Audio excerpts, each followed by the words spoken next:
샬롬, 안녕하셨습니까?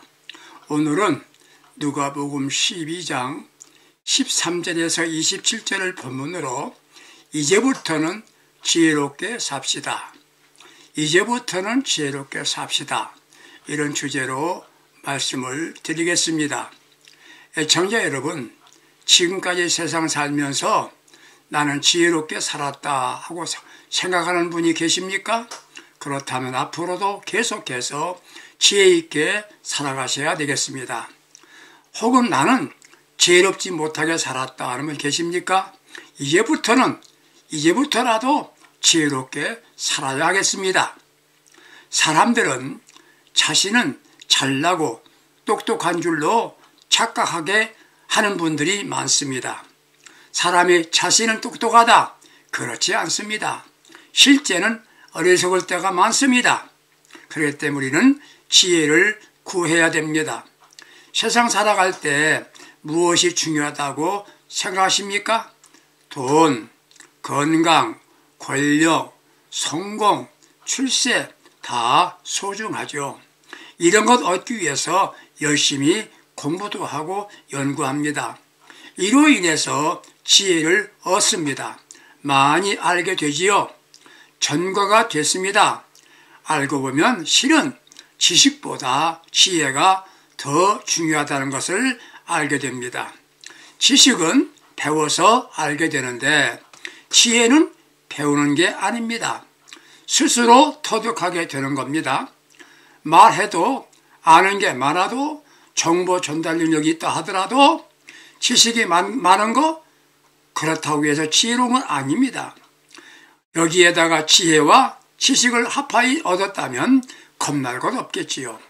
같은 말에도 듣기 좋게 덕을 세우며 말하는 것, 이게 지혜입니다.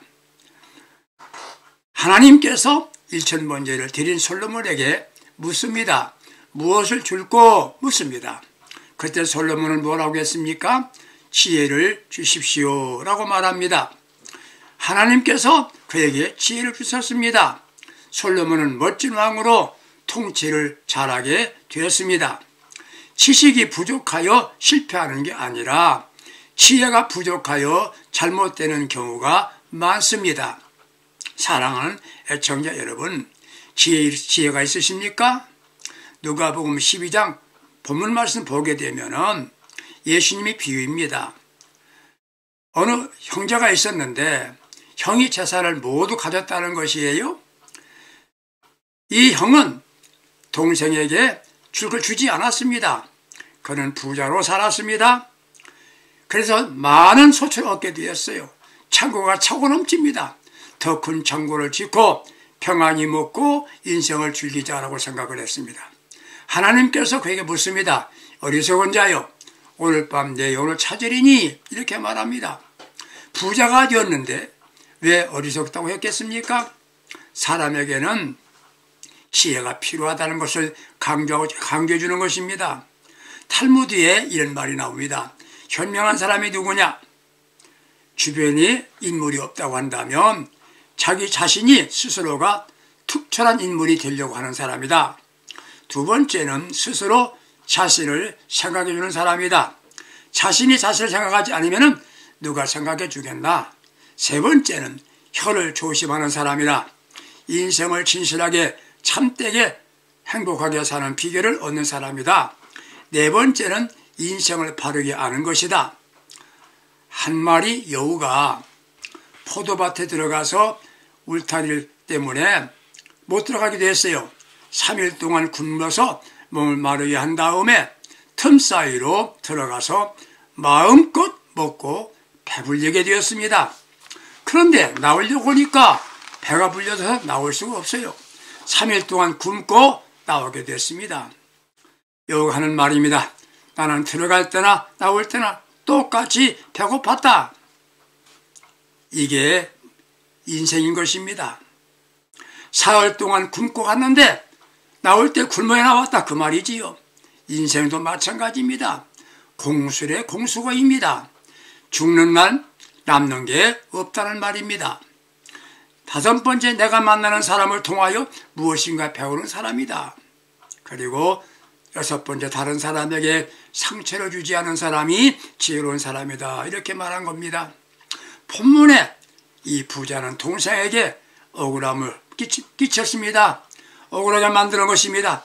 당연히 동생이 자신에게 재산 분배해 줘야 되는데 형이 독식했어요.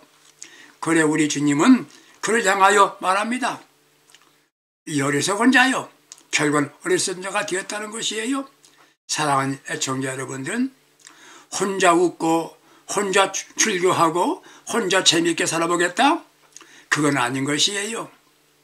그 무엇이 지혜입니까? 첫째, 지혜로운 사람은 알아야 할 것을 아는 사람입니다. 가장 성숙해졌다는 것은 뭡니까? 자신을 바로 아는 순간입니다. 내가 누구인가? 무엇하는 사람인가? 어디로 갈 것인가? 이것을 아는 사람이 지혜로운 사람이다. 그 말이지요. 알아야 할 것이 무엇입니까? 먼저 사람은 사랑하고 사랑받는 관계라는 것을 알아야 합니다. 재산 문제로 예수님을 찾아온 사람은 억울하답니다. 왜? 형께서 내 것까지 다 가져갔다. 그래서 예수님께 부탁합니다. 보이지 않지만 형도 동생을 배려하지 않고 자신만 챙겨서 모두 가졌다는 것이에요. 이들 무엇이 문제입니까? 재산 문제지요. 이전에 이들은 형제라는 걸 모르고 있습니다. 이꼴만 생각하고 이들이 어떤 사이인지 모르고 있다는 것이에요. 사랑관계를 이익관계로 착각한 겁니다. 사랑관계를 이익관계로 착각할 때 어리석게 된다는 것이에요. 어리석음은 여기에서 나타납니다. 형제는 이익을 위한 관계가 아닙니다. 사랑관계지요. 나는 저를 사랑해야 할 대상자인 것을 잊어버린 겁니다. 이것을 알면 인생을 추하게 살지 않습니다. 형제관계는 이익관계, 계산하는 관계가 아니에요. 사랑만 하면 되는 겁니다. 형제는 권위로 상하복종하고 따르는 관계가 아닙니다. 서로 사랑해야 할 관계지요. 이해관계가 아닌 사랑관계인 것을 모르면 지혜롭지 못한 겁니다. 사랑의 관계 아닌 이 추구하면 문제가 생깁니다. 갈등이 생기고 서로 상처를 주고 받게 되지요. 또 한 가지 뭘 몰랐습니까? 자신이 자기 것이라고, 재산이 자기 것이라고 착각한 겁니다. 어리석은 자지요. 지혜로운 사람은 그렇지 않습니다. 지혜로운 사람은 자기 자신은 청직이라고 알고 살아갑니다. 주인은 누구입니까? 하나님이십니다. 종이 주인 행사한다면 어리석은 사람이란 말입니다. 지혜로운 사람은 주인임에도 종같이 다른 이들을 섬깁니다. 처음부터 우리는 갖고 온 게 아무것도 없지요. 주인은 하나님이십니다. 나는 청직입니다. 맡은 자란 말이지요. 나는 주인이 아닙니다. 내 것이라 생각하였기 때문에 형제에게 줄 수 없었습니다. 목회하시는 분들 힘들지요. 왜 힘듭니까? 자기 목회하기 때문입니다. 자신을 위해서 목회하기 때문입니다. 예수님의 일을 하면 쉽습니다. 주님의 사역을 하면 되는 겁니다. 자신이 성공하는 목회하려고 하니까 잘하면 누구 성공인가? 이걸 분별하지 못하기 때문에 힘든 것이에요. 성공은 없습니다. 주님만이 영광 받으시면 되는 겁니다. 내 것이라고 생각하기에 문제가 생깁니다. 내가 가진 물질도 하나님의 것입니다. 내가 가진 물질도 하나님의 것입니다. 욥이 재난을 당했습니다. 모든 걸 잊어버렸습니다. 그가 시련을 극복할 수 있었던 건 뭡니까? 가져가신 분은 아버지시다. 아버지 것을 아버지가 가져가신 것이다. 나는 감사할 뿐이다. 그게 욥의 신앙이었습니다. 그렇습니다. 이걸 알아야 됩니다. 모든 건 내 것은 없다. 다 아버지 것이다. 이걸 알아야 되는 겁니다. 또 알아야 할 것이 하나 있습니다. 잘 살려는 의지는 있었는데 잘 죽는다는 계산이 없었습니다. 잘 살려는 의지는 있었는데 잘 죽겠다는 의지가 없었기 때문에 어리석은 자가 된 겁니다. 즉 사는 것만 알고 있는데 죽는 것은 모르고 있었습니다. 이 세상에서 사는 동안 잘 살아야 한다. 물론 괜찮지요. 그렇습니다. 그러나 죽는 것도 잘 죽어야 됩니다. 이걸 모르기 때문에 힘들면 자살해요.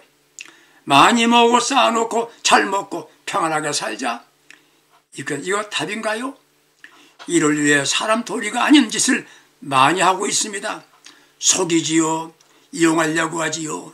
중상하고 모략할 줄 알면서 다른 이보다 더 노력했죠. 그래서 많이 먹고 쌓아왔습니다. 여러 해 아무 걱정 없이 살 수 있을 것 같았습니다. 문제는 오늘 밤 내 영혼을 돌로 찾으리니 이 말에 대답이 분명해야 했는데 대답도 방법도 대책이 없었습니다. 죽음은 뭡니까? 이걸 알고 살아야 되는 겁니다. 죽음 모르고 사는 것은 어리석은 사람이 되는 겁니다. 우리는 이걸 기억해야 됩니다. 누구나 죽음은 피할 수 없다는 것, 이걸 꼭 잊지 말아야 됩니다. 권력자, 재산가, 누구라도 언제 누구도 죽음을 피할 수는 없는 겁니다.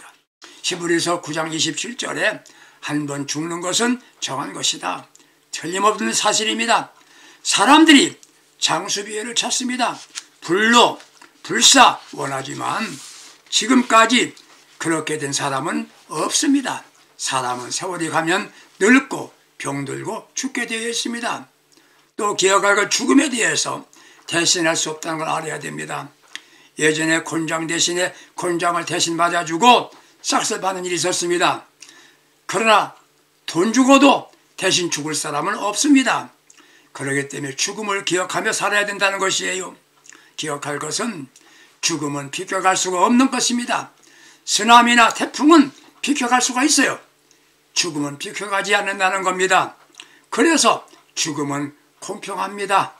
부자도 가난한 사람도 권세 있는 자도 서민도 다 죽게 되어 있습니다. 장례식장에서 제가 이렇게 설교한 일이 있었습니다. 지혜로운 사람은 마음이 초상집에 있다. 그렇습니다. 왜 그렇습니까? 초상집에 와서 고인은 몇 세인데 나는 몇 살인가 생각해야 되는 것이죠. 두 번째, 고인은 무엇하다가 세상 떠나는데 나는 지금 무엇하고 있는가 생각할 수 있다고 한다면 그게 지혜인 것이지요. 고인은 어디로 가는데 나는 지금 어디로 갈 것인가, 이걸 잊지 않고 기억하면 그게 지혜라는 것이지요. 사람은 반드시 죽는구나, 나도 반드시 죽는다, 이걸 생각하기 때문에 지혜를 얻는다는 말입니다. 그래서 초상집에 간 사람이 지혜롭다는 것이지요. 테레사 수녀는 죽음은 나의 고향으로 돌아가는 것이다, 이렇게 말했습니다. 사랑하는 애청자 여러분들, 돌아갈 고향이 분명히 알고 있습니까? 고향이 있으십니까? 우리의 고향은 천국입니다. 불신자, 악인이 갈 고향은 지옥이지요. 어떻게 잘 죽는 것인가, 이걸 알아야 하는데 이걸 모르고 살기 때문에 어리석은 자가 된 것입니다. 테레사 수녀 다시 얘기를 한번 해봅니다. 그는 가난하고 불쌍한 이를 많이 임종시켰는데 한 여인이 길거리에서 고생하는 걸 보고 데려왔습니다. 구더기가 이 여인의 몸을 파먹고 있었습니다. 그는 얼굴이 아름다운 미소 지으면서 그 순간에 테레사 수녀를 바라보면서 나직한 말로 이렇게 말했습니다. 감사해요. 감사해요. 힘들게 살락하고 있지만, 살아왔지만, 비참하게 죽어가고 있지만 저는 천국에 가서 주님을 만날 것이에요. 내 영혼을 주님을 거기서 만날 거예요. 이렇게 말했다는 겁니다. 스데반 집사님 복음 전파하다가 돌에 맞아 죽으면서 뭐라고 기도했습니까? 아버지요, 내 영혼을 주님께 부탁합니다. 이게 잘 죽는 겁니다. 잘 살아간다가 죽음을 향해서 힘차게 가고 있다는 말이지. 우리는 이왕에 지혜롭게 살다 가시기 바랍니다. 죽음은 피하는 게 아니에요. 죽음을 똑바로 맞이할 수 있어야 되는 것입니다. 이걸 모르고 크게 잘 살 줄 알았는데 이것이 바로 어리석은 자요, 우리 아버지 말씀을 듣게 된 것입니다. 죽을 때 후회하지 않는 사람이 진정으로 인생을 잘 사는 것이고 성공자가 된 것입니다. 잘 산 사람이에요. 이대로 살아도 후회 없는 삶이 되겠는가? 주님 말씀 들어보십시오. 어리석은 사람아, 자세히 생각해 보시기 바랍니다. 암 환자가 고통 덜어주고 위해서 호스피스 전문가인 요츠 스위치라는 사람이 천명의 사람을 만나본 결과 이 육체적 아픔도 괴롭지만 정신적으로 후회하며 고통스럽게 죽어가더랍니다.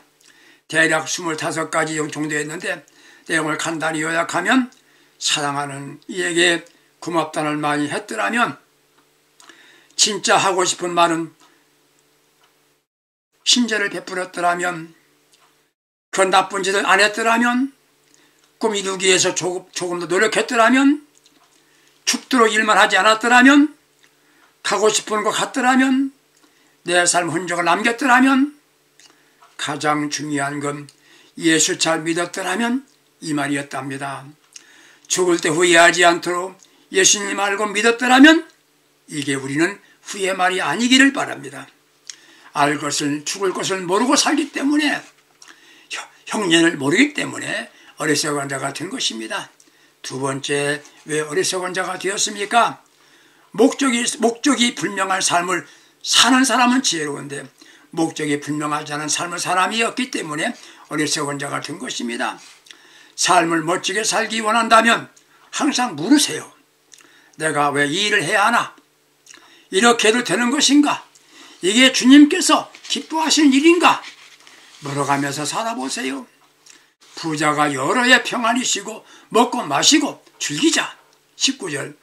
이게 그의 삶의 목적이었습니다. 아리스토텔레스는 삶의 목적은 행복이다. 시인 키팅은 아름다운 삶의 목적이 뭐냐? 살기도 힘든데 그런 말 할 필요가 있나? 이렇게 말했다는 거지요. 힘들기에 목적이 분명해야 합니다. 성공하지 못한 인물 중에 이유를 알아보니까 95%가 삶의 목표가 없다는 겁니다. 이건 마치 뭡니까? 꺼져가는 엔진과 같답니다. 우리는 목적 있는 삶을 살아야 되는 것입니다. 여행하는 사람이 목적 없이 길을 떠난다.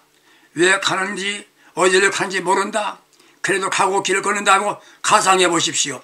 얼마나 지루하고 피곤하겠습니까? 힘드시겠습니까? 마지막 방법을 찾죠.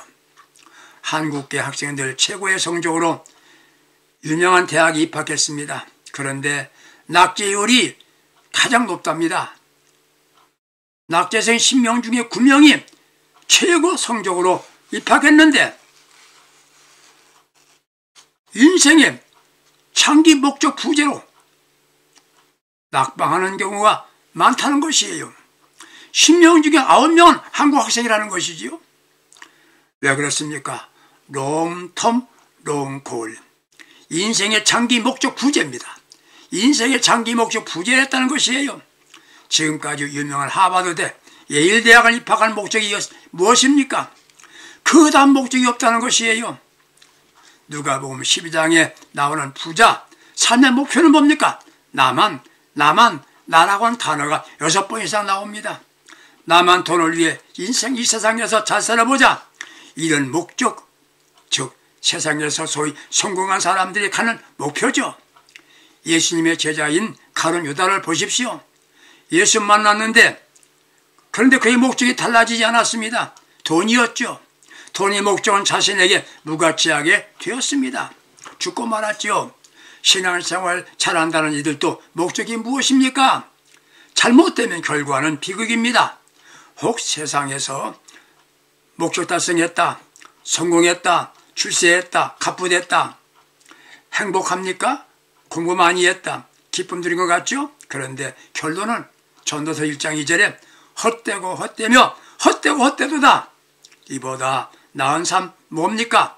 목적이 원한다면 바로 그는 어리석은 자가 되지 않은 것입니다. 우리가 목적을 세울 때 인생으로 태어났으면 사람답게 살아보자. 신자가 되었으면 신자답게 살아보자. 이런 목적을 정해보십시오. 도토리는 도토리 나무가 되는 것이랍니다. 사람이면 사람같이 살아야지요. 신자이면 신자같이 살아야지요. 사람 탈쓰고 태어나서 짐승만도 못한 삶을 사는 일이 얼마나 많습니까? 그냥 사는 거지. 무슨 거창한 건 목적이야. 사는 목적이야. 이런 말 하면 인생 매우 잘못 살게 되는 겁니다. 무엇이 되고 무엇이 가졌나? 내 삶의 목적 다시 점검해 보시기 바랍니다.